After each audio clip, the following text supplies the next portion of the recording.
दोस्तों, ब्रह्मा, विष्णु और शिव में सर्वोच्च देवता कौन है? यह प्रश्न भारतीय संस्कृति, आध्यात्मिक और धार्मिक शास्त्रों में बहुत ही महत्वपूर्ण स्थान रखता है। भारतीय परंपरा में ब्रह्मा, विष्णु और शिव को त्रिदेव माना जाता है। तीन प्रमुख देवता प्रत्येक ब्रह्मांडीय चक्र के एक मूलभूत पहलू के रूप में जिम्मेदार हैं: सृजन ब्रह्मा, संरक्षण विष्णु और विनाशक शिव। लेकिन उनमें से सर्वोच्च देवता कौन है? यह सवाल कई दार्शनिक बहसों और शास्त्रों की चर्चाओं के केंद्र में रहा है। इस कहानी के माध्यम से हम इस प्रश्न के शाश्वत प्रश्न का उत्तर खोजने का प्रयास करेंगे। इस कहानी के गहरे आध्यात्मिक प्रतीक और गहन सत्य छिपे हुए हैं, जो हमें सर्वोच्च प्राणी और अवधारणा महत्व को समझाने में मदद करते हैं। कहानी की शुरुआत करते हुए हम बताते हैं, बहुत समय पहले जब ब्रह्मांड अपने निर्माण के शुरुआती चरण में था, देवताओं और ऋषियों के बीच एक महत्वपूर्ण चर्चा हो रही थी। विषयतः ब्रह्मा, विष्णु और शिव में से कौन सबसे महान है और वास्तव में सर्वोच्च देवता कौन है? कुछ लोगों का मानना था कि ब्रह्मा ब्रह्मांड के निर्माण होने के नाते सर्वोच्च होना चाहिए। कुछ लोग विष्णु को सर्वोच्च मानते थे क्योंकि वे ब्रह्मांडीय व्यवस्था को बनाए रखते हैं। कुछ लोग शिव को सर्वोच्च मानते हैं क्योंकि बिना इसके बिना कोई नई रचना नहीं हो सकती। इस विवाद को सुलझाने के लिए सभी ऋषियों ने स्वयं त्रिदेव के पास जाने का निर्णय लिया। इसमें ब्रह्मा जी की भूमिका के बारे में पहले बताते हैं। सबसे पहले ऋषिगण ब्रह्मा के पास गए। उन्होंने उनसे पूछा, हे ब्रह्मदेव, आप ब्रह्मांड के रचयिता हैं। हम जानना चाहते हैं, क्या आप सर्वोच्च देवता हैं? ब्रह्मा ने मुस्कुराते हुए उत्तर दिया, मैं वास्तव में रचयिता हूँ, लेकिन मुझसे उत्पन्न ब्रह्मांड किसी उच्च शक्ति से स्वतंत्र रूप से कार्य नहीं करता। मैं केवल उस सर्वोच्च ऊर्जा के आदेश के तहत काम करने वाला एक यंत्र हूँ। यह रचना मेरी अपनी इच्छा से नहीं होती, बल्कि उस सर्वोच्च सत्ता की प्रेरणा से होती है जो सबका आधार है। मैं केवल एक माध्यम, एक साधक हूँ, इसलिए मैं सर्वोच्च देवता नहीं हूँ। यह सुनकर ऋषियों को एहसास हुआ कि ब्रह्मा स्वयं सर्वोच्च होने का दावा नहीं करते हैं। अब हम जानते हैं विष्णु जी की भूमिका के बारे में।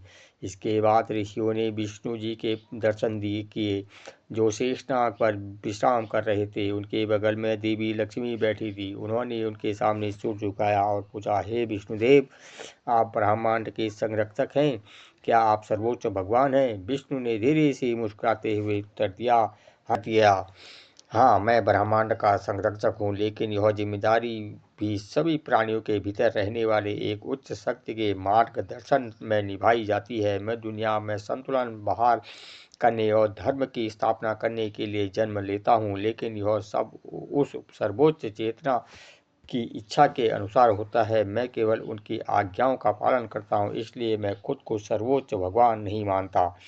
यह सुनकर ऋषियों ने शिव जी के पास जाने का फैसला किया। अब हम जानते हैं शिव जी की भूमिका। वे भगवान शिव के पास गए, जो कैलाश पर्वत पर गहन ध्यान में थे। चारों ओर शांति थी और उनकी तीसरी आंख, जो सबको देखने में सक्षम थी, चमक रही थी। ऋषियों ने प्रणाम किया और पूछा, हे महादेव, आप ब्रह्मांड के संहारक हैं, क्या आप सर्वोच्च ईश्वर हैं? शिव ने अपनी आंखें खोली और कहा, हाँ, मैं संहारक हूँ, लेकिन सृष्टि के चक्र को पूरा करने के लिए संहार आवश्यक है। बिना संहार का कोई नई सृष्टि संभव नहीं है। लेकिन यह चक्र भी उस सर्वोच्च सत्ता की इच्छा के अनुसार कार्य करता है, जो सभी कार्यों का स्रोत है। मैं भी उसी की आज्ञा से कार्य करता हूँ। मेरा संहार भी उसी की से प्रेरित है, इसलिए मैं स्वयं को सर्वोच्च ईश्वर नहीं मानता। परमात्मा परमात्मा का बोध हो गया। वे ऋषिगण उलझन में पड़ गए। यदि तीनों में से कोई नहीं है, तो सृष्टिकर्ता, पालक और संहारक सर्वोच्च ईश्वर नहीं है, तो फिर कौन है? अचानक आकाश से एक दिव्य वाणी गूंजी। जी, यह कोई और नहीं बल्कि सर्वोच्च ईश्वर की वाणी है। हे ऋषियों, ब्रह्मा, विष्णु और शिव सभी मेरी अलग अलग स्वरूप हैं। ब्रह्मा विष्णु का निर्माण करते हैं, विष्णु उनका संरक्षक करते हैं और शिव उनका संहार करते हैं। लेकिन इन तीनों से परे मैं मौजूद हूँ, शाश्वत, निराकार, अनंत और सर्वोच्च चेतना के रूप में, जिसे आप सर्वोच्च ईश्वर मानते हैं। मैं किसी एक रूप में बधा नहीं हूँ, बल्कि मैं स्वयं मैं सभी रूपों में मौजूद हूँ। मैं वह शक्ति हूँ जो सृष्टि को जन्म देती है, उसका पोषण करती है और उसका अंत करती है। ब्रह्मा, विष्णु और शिव मेरे अलग अलग कार्यों के प्रतीक मात्र हैं, लेकिन मैं सभी का स्रोत हूँ। इस दिव्य रहस्योद्घाटन को सुनकर ऋषियों को ज्ञान प्राप्त हुआ। उन्होंने समझा कि ब्रह्मा, विष्णु और शिव अलग अलग सर्वोच्च देवता नहीं हैं, बल्कि एक सर्वोच्च सत्ता के भिन्न पहलू हैं। यह कहानी हमें सिखाती है, जहाँ ब्रह्मा, विष्णु और शिव अपनी अपनी भूमिकाओं में अद्वितीय और अपूर्णीय हैं, वहीं सर्वोच्च ईश्वर इन तीनों से परे है, एक अदृश्य, अनंत, शांति और किसी एक रूप तक सीमित नहीं है। ये तीनों उस शाश्वत शक्ति के विभिन्न आयाम हैं जो सृष्टि, पोषण और विनाश के नियंत्रण करती हैं। सच्चा परमेश्वर अस्तित्व के हर पहलू में, हर जगह और हर पल में मौजूद है। वह निराकार, अनंत और सर्वव्यापी है।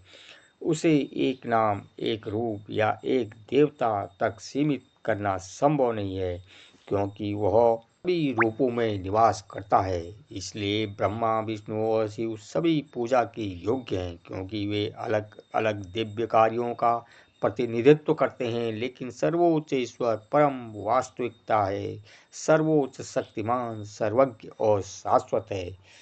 इससे यही निष्कर्ष निकलता है, यह कहानी एक गहरा संदेश देती है। सर्वोच्च ईश्वर किसी एक नाम, रूप या देवता तक सीमित नहीं है। वह सृष्टि के लिए ब्रह्मा के माध्यम से, संरक्षण के लिए विष्णु के माध्यम से और विनाश के लिए शिव के माध्यम से प्रकट होता है। लेकिन उसकी असली पहचान सर्वज्ञ, सर्वव्यापी और सर्वशक्तिमान शक्ति होने के में ही निहित है, जो न केवल दिव्य रूप में बल्कि ब्रह्मांड के हर कण में निवास करती है।